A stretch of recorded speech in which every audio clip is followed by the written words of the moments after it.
Hello everyone, আসসালামু আলাইকুম। সবাই কেমন আছেন? আশা করি সবাই খুব ভালো আছেন। Welcome back to a new blog. আজকে অনেক দিন পর একটা ব্লগ শেয়ার করব আপনাদের সাথে। আজকে হচ্ছে ছুটির দিন, শুক্রবার। সাধারণত বাসা নাস্তা করা হয় না শুক্রবার ছাড়া। এখানে হচ্ছে সকালবেলা নাস্তা ঢেলে নিচ্ছি, ভাজি, পরোটা, আর এখানে হচ্ছে চিকেন স্যুপ। এমনিতে শুক্রবার দিন প্রতি শুক্রবার দেরি করে উঠলেও আজকে কিন্তু খুবই তাড়াতাড়ি উঠে গিয়েছি, কারণ আজকে রান্না বান্না করবো। একটু তাড়াতাড়ি রান্না বান্না করে তারপরে হচ্ছে কাপড় ধোয়ার একটা ব্যাপার স্যাপার থাকে শুক্রবার দিন। যারা বাসায় জব করে সারা সপ্তাহ বাসা থাকে তারাই জানে শুক্রবারটা যে কত প্যারা। আগে ছোটোবেলায় হতো কি, স্কুলে যাওয়ার আগে স্কুল লাইফে যখন শুক্রবার আসতো তখন কত আনন্দ লাগতো, মনে হতো শুক্রবার সারাদিন খেলাধুলা করব। কিন্তু এখন সারাদিন কাজ করে শুক্রবার দিন। এই তো নাস্তা খাওয়া শেষে এখন এখানে কড়াইতে তেল দিয়ে দিলাম রান্না বান্না করার জন্য। আপনারা আমার কড়াইটা ইগনোর করবেন, কারণ এটা হচ্ছে আমার ফেভারিট কড়াই। এটাতে রান্না করতে খুবই আরাম।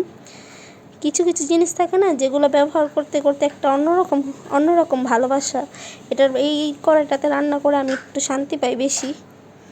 আর এটাতে আছে না, খুব সুন্দরভাবে সব রকম তরকারি আছে না, আর কেন জানি এটে যায়, মানে কি যত বেশি তরকারি হোক কমই হোক আর কি, তরকারি রান্নাটা আছে না খুবই সুন্দর হয়। এটার ঝোলের পরিমাণটা, তারপরে সব কিছু একটু ভালো বুঝি আমি, ওই জন্য এই পাতিলটা খুবই ফেভারিট, বাদ দেই না। এটা হচ্ছে যখন প্রথম নতুন বিয়ে হয়েছিল তখন আমার মা এই পাতিলটা আমাকে দিয়েছিল, মার উঠানো পাতিল থেকে বের করে। হয়তো আমার মাও হয়তো প্রথম ওই পাতিলেতে অনেক রান্না বান্না করতো, তাই যত্ন সহকারে আবার উঠিয়ে রেখেছিল। এখানে পেঁয়াজটা ভালোভাবে লাল করে নিচ্ছি, মুরগির মাংস রান্না করার জন্য।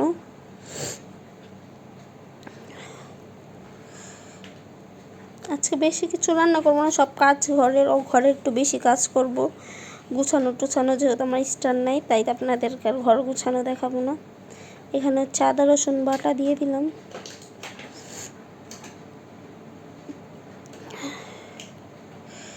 তরকারি দেখে মনে পড়লো যে তরকারিতে তো আমি কাঁচামরিচই দিইনি, যদিও পরে দিব। এখানে ভালোভাবে নাড়াচাড়ি করে নিচ্ছি। এখানে একটু পানি নিয়ে নিচ্ছি। এই যে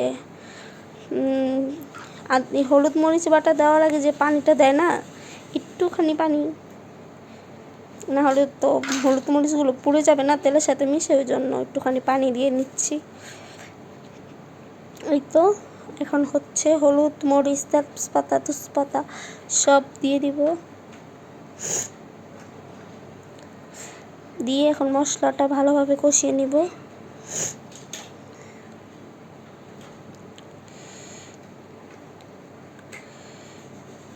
মশলাটা ভালোভাবে এখন তেল বের করে নিব। আরেকটু পানি দিয়ে দিব, নাকি দাঁড়ান দেখে নিই। হ্যাঁ, এই যে আরেকটু পানি দিয়ে দিলাম। মশলাটা ভালোভাবে কষুক। তারপরে এখানে পোলাওর চাল ধুয়ে নিব ভালোভাবে। দোনো চুলাই আজকে 2 পদ রান্না বসিয়ে দিব। যদিও আরও বেশি রান্না করার ইচ্ছা ছিল, ডিম খাওয়া হয় না, ডিম খেতে ভালো লাগে না, তাই আর ডিম রান্না করিনি। শুধু মাংস আর পোলাওটাই রান্না করলাম।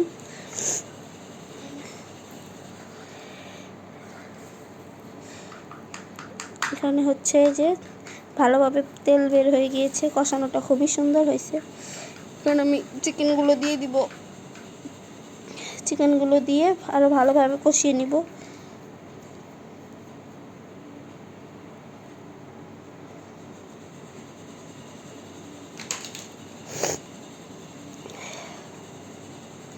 আমার ভিডিওটি ভালো লেগে থাকলে আপনারা একটু লাইক, কমেন্ট, শেয়ার করতে পারেন। আমার চ্যানেলটি যারা এখনও সাবস্ক্রাইব করেননি আমি আমার চ্যানেলটি সবাই সাবস্ক্রাইব করতে পারেন। নতুন অবস্থায় আপনাদের একটা সাবস্ক্রাইবে আমার অনেক খুবই গুরুত্বপূর্ণ। আপনারা আমার ভিডিওটি চোখে পড়লেই চ্যানেলটি সাবস্ক্রাইব না করে থাকলে চ্যানেলটি সাবস্ক্রাইব করে দিবেন। ধন্যবাদ সবাইকে যারা আমার ভিডিওটি এখনও দেখবেন। সামনে আরও ভালো ভালো ভিডিও আসবে ইনশাল্লাহ। আমি টলস মানুষ তো, তাই ভিডিও একটু কম বানাই, বুঝছেন, আপনারা আবার কিছু মনে করেন না। এখানে হচ্ছে চিকেনটা নাড়াচাড়া করে ভালোভাবে কষিয়ে নিচ্ছি।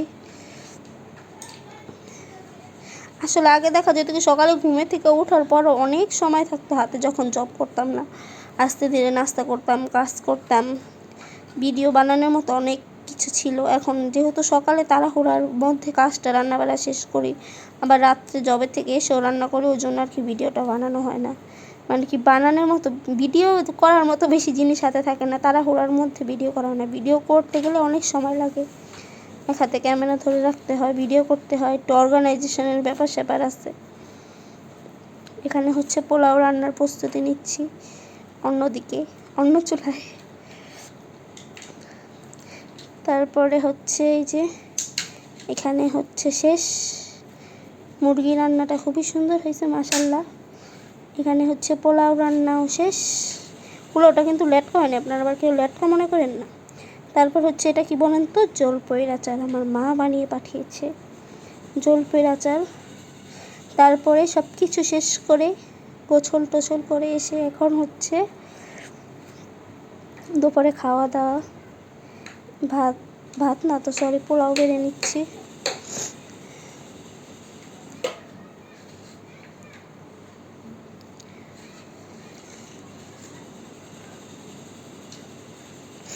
এখন হচ্ছে কি করব, কি বলবো আপনাদেরকে বলেন। আপনাদেরকে একটা স্টোরি বলি, হ্যাঁ আপনারা সবাই শুনবেন। হ্যাঁ, স্টোরিটা হলো, কিছু কিছু মানুষ আছে বুঝছেন, যারা অবহেলিত জায়গায়, হ্যাঁ দেখে যে উনি ওই জায়গাটার মধ্যে অবহেলিত, ওনাকে ওই জায়গাটার মধ্যে আরও বেশি অবহেলিত করে।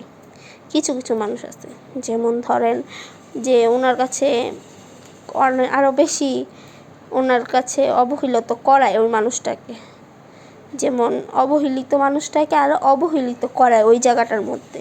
কিছু কিছু মানুষের হচ্ছে গিয়ে বুদ্ধি, শয়তানের বুদ্ধি যাকে বলে, যে ওই মানুষটা তো ওই জায়গায় অবহেলিতই, ওই মানুষটাকে ওই জায়গায় আমার বড় করার কোনো দরকার নেই, বড় করার কোনো হিন্ট না দিয়ে আমি অবহেলিত করি আরও বেশি, তাতে আমারও মজা লাগবে, ওই মানুষটাও বেশি অবহেলিত হবে।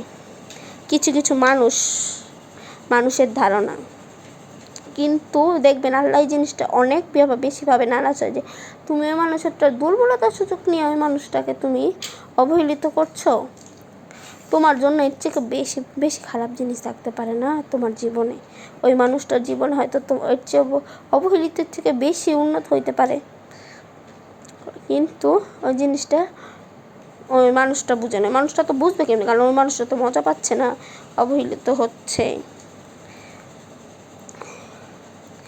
যাই হোক, আর কিছু বললাম না, আবার বলবো সামনের ভিডিওতে আপনাদের জন্য কিছু আমি হচ্ছে গল্প ভেবে রাখবো, তারপর আপনাদেরকে বলবো। হ্যাঁ, আপনারা অপেক্ষা করবেন আমার ভিডিও দেখার জন্য, ঠিক আছে। এখানে হচ্ছে খাওয়া দাওয়া শেষ করে টিভি দেখলাম, তারপরে হচ্ছে এখন হচ্ছে জিঞ্জিরা যাব। এটা হচ্ছে জিঞ্জিরা যে কাজ শেষ করে এখন হচ্ছে বাসার দিকে যাচ্ছি। বাসায় এসে তারপর এখন আমরা কোথায় যাবো ধরুন, ওই যে আপনাদের ব্রিজের নিচের মেলা দেখিয়েছিলাম মনে আছে গত শুক্রবারের ব্লগে, এখন হচ্ছে মেলায় যাব। এই তো 20 টাকা 30 টাকা দামের জিনিসপত্র, ভালোই না এগুলা আর কি, খুবই প্রয়োজনীয়, দৈনন্দিন জীবনে খুবই প্রয়োজনীয়, 20 টাকা 30 টাকার মধ্যে পাওয়াই যায় ভালোই, কাঁকড়া টাকড়া আবি যাবি।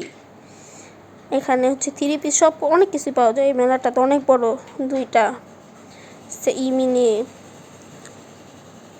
3 পিস সব কিছু। এই যে দেখেন এটা নতুন, এটা হচ্ছে নতুন করে দিছে, আগে এটা ছিল না, আগে ওই বড়টাই ছিল, অনেক ভিড় থাকে।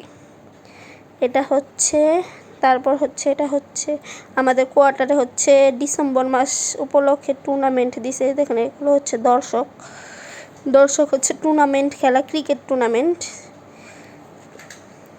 কি শীতের দিনে একটু আনন্দই লাগে, সবাই আসে এখানে, যারা সারা বছর উপস্থিত না থাকে তাদেরকেও দেখা যায়, সবাই অনেক আনন্দ করে এখানে।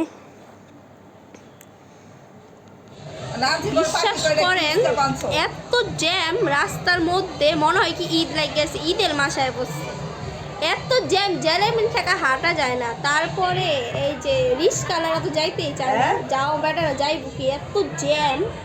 তারপরে আর কোয়ার্টারে মনে হইতেছে ঈদ গেছে, গান বাজতেছে, দেখছেন মানুষ দিয়া ভরা, সব মহিলারা নেমে আসছে, ওই যে টুর্নামেন্ট খেলা হইতেছে না, এত পরিমাণে জ্যাম, আর এত রাস্তা দিয়ে হাঁটাই যায় না, লাগে কি ঈদ, লাগে রোজার মাস, রোজা চলতেছে, ঈদটা খায় সবাই বাইরে ছেলে ই করতে, জ্যাম কোনো রকম মেলার থেকে। ওই যে আমার একটা হিজাব আনছিল, হিজাব পাল্টাইতে যাইব, ওর লেগে গেলাম, আই হেরি জ্যামের ঠেলায়, আর মেলে এত ভিড় লাগে কি ঈদের কেনাকাটা, ঈদের সিজন শুক্রবার দিন এলে ওই পারে এত ভিড় কম থাকে, আর সব ভিড় হলো এই পারে, দেখলে কইবেন এত ভিড়, গরম লেগে গেছিল কি গরমের দিন। যাই হোক, শুক্রবার দিন তো শেষ হয়ে গেল, কালকার থেকে আবার ছুটো সারাদিনের লেগা। যাই হোক, আজকে তাহলে আমার বকবক এই পর্যন্তই। আপনারা সবাই খুব খুব খুব ভালো থাকবেন, সুস্থ থাকবেন, আমার জন্য দোয়া করবেন, আপনাদের জন্য দোয়া ভালোবাসা। আমার ভিডিওতে ভালো লাগে থাকলে আপনারা সাবস্ক্রাইব করবেন, লাইক করবেন, কমেন্ট করবেন। আল্লাহ হাফেজ, বাই বাই, টাটা সবাইকে।